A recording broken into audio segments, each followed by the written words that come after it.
Assalamualaikum warahmatullahi wabarakatuh. Oke, kali ini kita membahas tentang metode tren untuk tugas kelompok yang sudah diberikan. Ya, jadi kita akan membahas apa saja langkah-langkah dalam tugas tersebut. Oke, yang pertama tujuannya adalah untuk bisa mempraktekkan perhitungan metode tren pada beberapa kasus yang akan dibahas. Jadi kalau misalnya kita diberi kasus, maka kita bisa menyelesaikannya dengan perhitungan metode tren. Maka kita harus mempelajari metode tren linier dan tren non-linier yang sudah kita bahas sebelumnya. Oke, sekedar mengingatkan saja bahwa tren linier adalah bila data tersebut memiliki kecenderungan untuk satu arah, baik arah menaik, mendatar, ataupun menurun.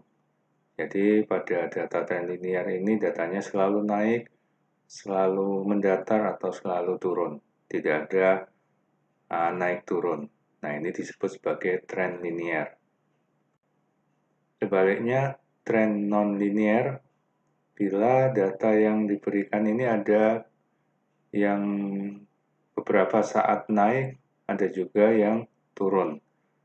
Jadi kalau misalnya pada metode tren non-linier ini ada kenaikan pada data, ada juga dia penurunan. Nah, ini tidak bisa diwakili dengan metode tren linier, tetapi harus dihitung dengan metode tren non-linier. Oke, ini tugas kelompok yang diberikan, jadi sudah ada pembagian kelompoknya dan juga langkah-langkahnya. Oke, kita bahas langkah-langkahnya. Jadi yang pertama sudah disajikan data, ya. Ini untuk kelompok 1 dan ini untuk kelompok 2. Maka kalau kelompok 1 adalah inflasi bulanan Kota Batam, maka kelompok 2 adalah produksi perikanan. Perbedaannya di data kelompok 2 ini jumlah sudah diberikan, jadi tinggal kelompok 2 memakai data dari jumlah total ini ya. Nah, ini bisa langsung dipakai untuk kelompok 2. Sementara kalau kelompok 1 masih harus menjumlahkan inflasi per bulan menjadi per tahun. Jadi kalau misalnya tahun 2013 silakan dijumlah mulai dari Januari, Februari, Maret sampai kemudian Desember, ya. Kemudian taruh di jumlah total di bawahnya. Demikian juga dengan tahun 2014. Ya, jadi ditotalkan dulu per bulannya menjadi per tahun. Nah, jumlah total per tahun itulah yang nanti digunakan.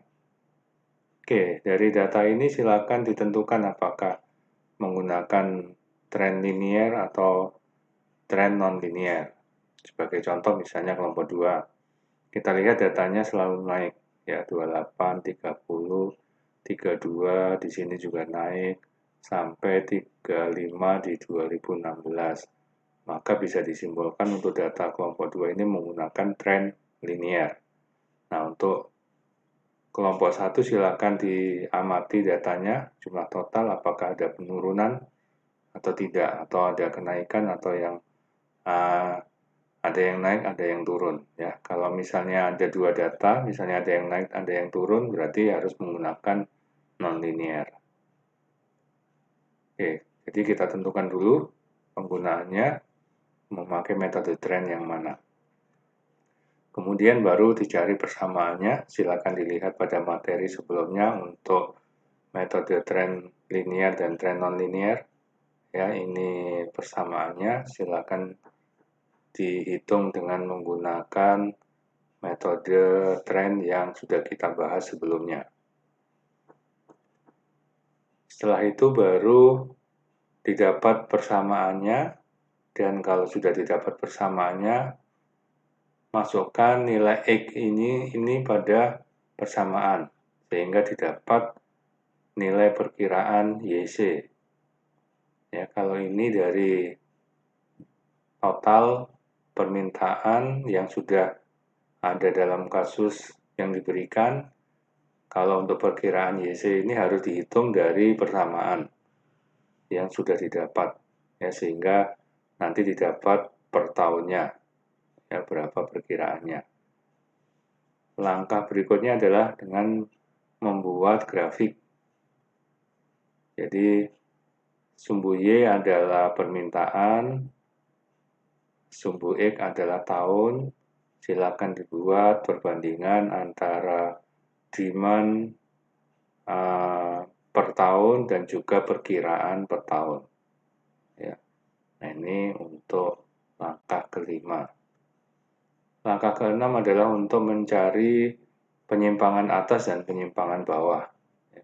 Jadi nilai perkiraan kalau misalnya lebih tinggi dibanding nilai aktual, maka nilai perkiraan dikurangi nilai aktual adalah penyimpangan tinggi.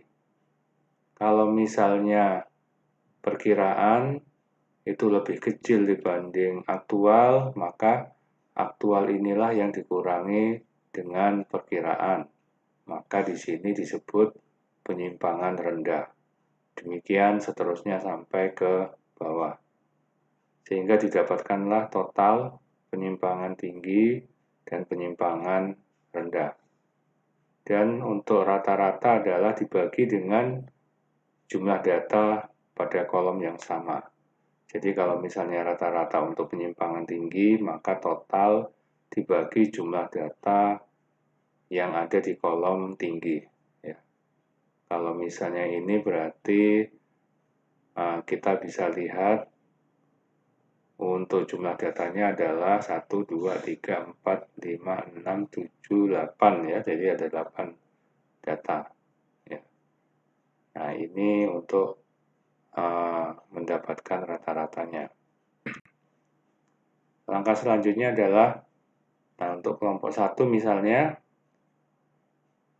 membuat peramalan untuk tahun-tahun berikutnya ya. Tahun 2018, 2019, 2020, 2021. Untuk kelompok 2 mulai dari tahun 2017. Maka di sini X-nya dilanjutkan dari perhitungan yang tadi. Kemudian X ini dimasukkan ke persamaan sehingga didapatkanlah perkiraan YC. Ya. Kalau sudah dapat perkiraan YC, maka kita lihat ke penyimpangan peramalannya, sehingga kalau misalnya peramalan untuk penyimpangan tinggi, ini berarti ditambahkan dengan rata-rata penyimpangan tinggi yang tadi sudah kita bahas sebelumnya. Kemudian kalau misalnya penyimpangan rendah berarti dikurangi dengan penyimpangan rendah yang sudah dihitung sebelumnya. Nah, ini silakan dibuat tabel seperti ini. Ya. Nah, kalau perhitungan sudah berarti kita tinggal membuat presentasinya.